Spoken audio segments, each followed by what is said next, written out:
Hello students, स्वागत है आप सभी का कॉमर्स स्टडी क्लासेस की इस ऑनलाइन लर्निंग प्लेटफॉर्म में। तो उम्मीद करते हैं प्यारे बच्चों कि आप लोग बहुत ही शानदार तरीके से अपने आने वाले अपकमिंग यूजीसी नेट एग्ज़ाम का प्रिपरेशन कर रहे होंगे। तो जैसा कि प्यारे बच्चों आप सबको पता है कि हम लोगों ने प्रीवियस ईयर क्वेश्चन दिसंबर 2023 के यूनिट 1 से लेके यूनिट 10 तक के सेपरेट वीडियोस अपलोड कर दिए हैं। तो जल्दी से जाके आप लोग सारे के सारे पीवाईक्यू को जल्दी से चेकआउट करिए और समझ जाइए कि पैटर्न क्या आया हुआ है आपका दिसंबर 2023 में। तो प्यारे बच्चों, आज हम लोग डिस्कस करने जा रहे हैं मोस्ट इम्पॉर्टेंट एमसीक्यू, जो कि आपके जून 2024 एग्जाम के लिए बहुत बहुत बहुत ही इंपॉर्टेंट होने वाला है। ठीक है, तो हम लोग आज यूनिट 1 के 10 इंपॉर्टेंट एमसीक्यूज को डिस्कस करेंगे। ठीक है, तो चलिए बच्चों जल्दी से शुरू करते हैं। और वीडियो को शुरू करने से पहले मैं आप लोगों को जरूर बताऊंगा कि अगर आप लोग को वीडियो ज़रा से भी अच्छा लगा हो तो वीडियो को ज़्यादा से ज़्यादा अपना लाइक दीजिए और ज़्यादा से ज़्यादा शेयर करिए और चैनल को सब्सक्राइब करना बिल्कुल ना भूलें, ताकि यूजीसी नेट से संबंधित कोई भी जानकारी, कोई भी इंपॉर्टेंट इन्फॉर्मेशन, अपडेट हम आप तक जल्द से जल्द पहुंचा सके। तो चलिए बच्चों शुरू करते हैं हम लोग आज के यूनिट नंबर 1 का most important expected MCQ related to your business environment and international business. तो पहला क्वेश्चन दिया हुआ है माइकल पोर्टर से रिलेटेड। ठीक है, तो माइकल पोर्टर से रिलेटेड पहला सवाल दिया हुआ है। Michael Porter propose the generic strategy provide goods starting pointing for strategic thinking, identify them below, mention strategy. तो देखिए, माइकल पोर्टर ने डिस्क्राइब किया था अपने थ्योरी को कब? 1985 को। तो प्यारे बच्चों, 1985 को माइकल पोर्टर ने डिस्कस किया था अपने थ्योरी को 1985 में। उनके बुक का नाम क्या था? Competitive advantage. इसी में उन्होंने इस स्ट्रेटजियों के बारे में डिस्कस किया था। तो आप लोगों ने पढ़ा जरूर होगा। उन्होंने 3 स्ट्रेटजी दिया था। ठीक है, तो जिसमें कि 3 स्ट्रेटजी में कॉस्ट लीडरशिप था, डिफरेंशिएशन था, फोकस था। उसने साथ ही साथ ही divided the latter into the cost focus and differentiation focus. ठीक है, तो अब तो आप लोग समझ गए होंगे कि इसका करेक्ट आंसर क्या होने वाला है। तो इसका जो करेक्ट आंसर होने वाला है, तो सर इसका करेक्ट आंसर क्या होने वाला है? तो आइए प्यारे बच्चों जल्दी से देखेंगे। तो इसका करेक्ट आंसर होने वाला है, देखिए, ओवरऑल कॉस्ट लीडरशिप। ठीक है, बिल्कुल सही जवाब है। फोकस और इनोवेशन, अभी अभी मैंने आप लोगों को बताया। तो इसका करेक्ट आंसर ACD हो जाएगा। ठीक है, तो 1985 में माइकल पोर्टर ने डिस्क्राइब किया था थ्योरी के बारे में, जिसका नाम था कॉम्पिटिटिव एडवांटेज थ्योरी। तो उसी से ही रिलेटेड ये क्या है आप लोगों का कॉम्पिटिटिव एडवांटेज थ्योरी, उसी से ही रिलेटेड ये क्या है आप लोगों का स्ट्रैटेजी दिया हुआ है। ठीक है ना, कॉम्पिटिटिव एडवांटेज। चलिए आगे हम लोग नेक्स्ट क्वेश्चन की ओर मूव ऑन करेंगे और देखेंगे अगला क्वेश्चन क्या है। तो एजर्शन रीजन से रिलेटेड ये क्वेश्चन है। एजर्शन बोलता है कि auto companies and other company goods companies offer cash rebate to encourage the purchases of the manufacturers product with in a specified period. Reason दिया है, the same product is price differently at different time. तो इसका मतलब क्या कह रहा है कि auto companies and other consumer goods companies offer cash rebate to encourage the purchase of the manufactured product within a specified period। ये तो सही कह रहा है। तो कैश रिबेट हमको मिलता है अगर हम एक स्पेसिफाइड टाइम पीरियड के अंदर वो क्या करें, परचेस करें। ठीक है, तो ये रिबेट मिलता है, तो सही जवाब है। The same product is price differently at different time. नहीं, डिफरेंटली एट डिफरेंट टाइम में प्राइस नहीं होता है, गलत जवाब है।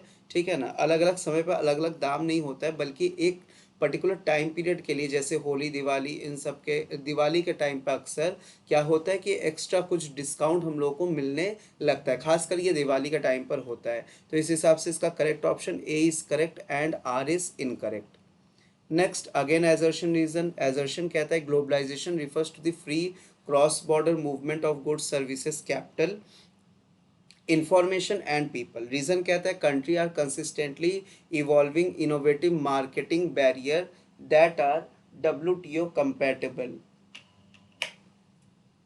तो in the light of the above statement choose the correct answer from the option given below. तो प्यारे बच्चों क्या होना चाहिए इसका आंसर, तो हम लोग जानते हैं पहले कि आखिर दिया क्या हुआ है कि globalization refers to the free cross border movement, ये तो सही कह रहा है sir. Countries are consistently evolving innovative marketing barrier that are WTO compatible, बिल्कुल सही बात है, ठीक है, ये भी सही बात है। बट यहाँ पे मार्केटिंग बैरियर से रिलेटेड बात की गई है, यहाँ पे ग्लोबलाइजेशन की बात की गई है, तो दोनों कहीं ना कहीं सही तो है but not the correct explanation of A. तो इसका सेकंड ऑप्शन सही हो जाएगा। नेक्स्ट क्वेश्चन, assertion reason का again, tax should not be charged on dividend income from shareholder, reason some economists are of the opinion that कि when tax has already been paid on the profit of the company and balance is distributed as dividend to the owner, tax need not to be levied on them। तो assertion कहता है क्या tax charge होना चाहिए इनका, जो भी share holders को इनकम हो रहा है डिविडेंड के फॉर्म में।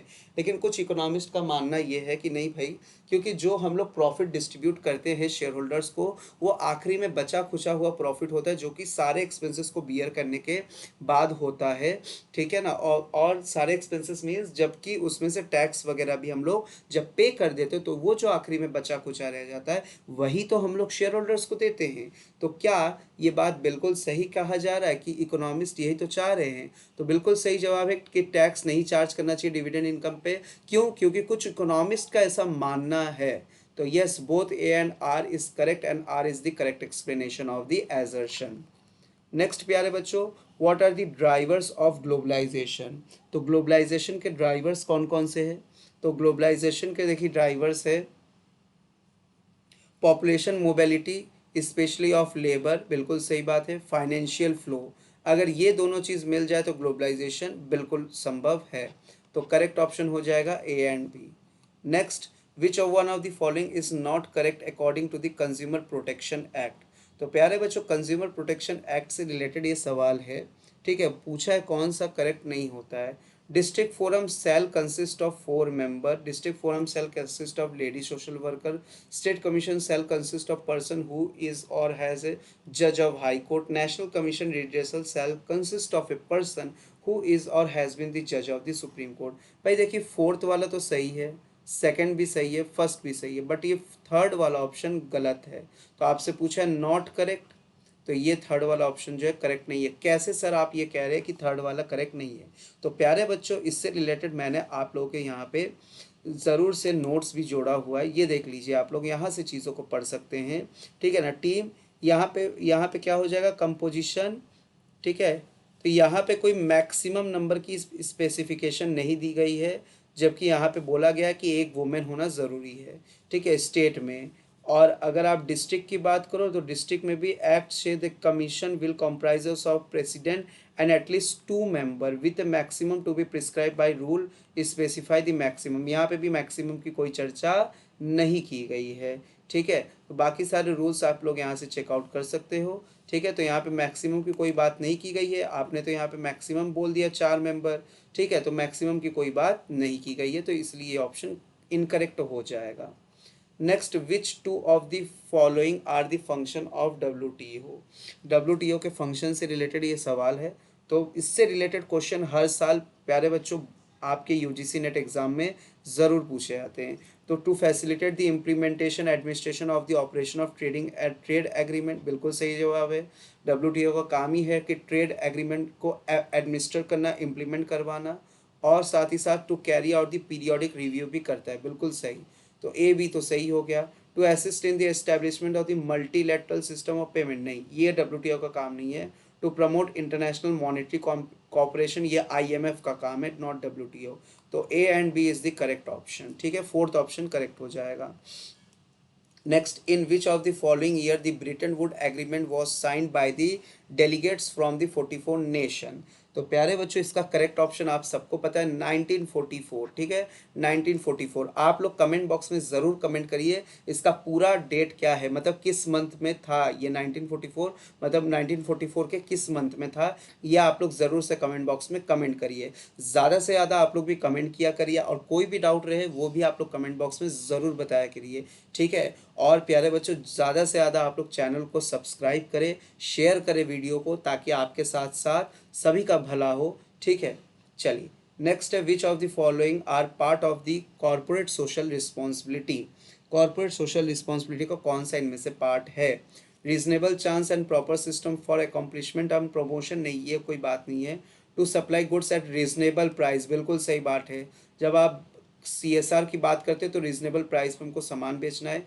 इम्प्रूविंग द एफिशिएंसी, नहीं बिजनेस ऑपरेशन के बारे में यहाँ पे कोई बात नहीं है, यहाँ पे सोशल रिस्पॉन्सिबिलिटी की बात की जा रही है। तो to provide an opportunity for being heard and redress the genuine grievances, बिल्कुल सही बात है। CSR का ये भी काम है कि हम सबकी बातें सुने और जिसकी जो मुसीबत है उसको हम लोग क्या करें, दूर करें। तो B and D is the correct option. Last question प्यारे बच्चों आज के इस वीडियो का, एजर्शन कहता है industrial liberalization become an imperative condition for the growth of force of competition leading to high efficiency and productivity in Indian industry। तो assertion कहता है industrial liberalization become an imperative condition for the growth of force leading to high efficiency, बिल्कुल सही बात है। ज़्यादा efficiency productivity के लिए हमें क्या करना पड़ेगा, ग्रोथ करने के लिए इंडस्ट्रियल लिबरलाइजेशन करना तो पड़ेगा। रीज़न कहता है industrial development or curbing of poverty is only possible through government intervention. क्या ऐसा बात है कि गवर्नमेंट का इंटरवेंशन होगा तभी सही होगा? बिल्कुल सही बात है। Industrial development and curving of poverty is only possible, government के इंटरवेंशन से ही ये पॉसिबल होगा, ठीक है ना। तो दोनों तो सही बात है, बट यहाँ पे पॉवर्टी की बात की जा रही है और यहाँ पे लिबरलाइजेशन की बात की जा रही है। यहाँ पे गवर्नमेंट इंटरवेंशन की बात की जा रही है, यहाँ पे लिबरलाइजेशन से रिलेटेड बातें की गई है। तो इट मीन्स ए करेक्ट है, बट ए भी करेक्ट है, आर भी करेक्ट है, बट आर जो है करेक्ट एक्सप्लेनेशन नहीं है एजर्शन का, ठीक है।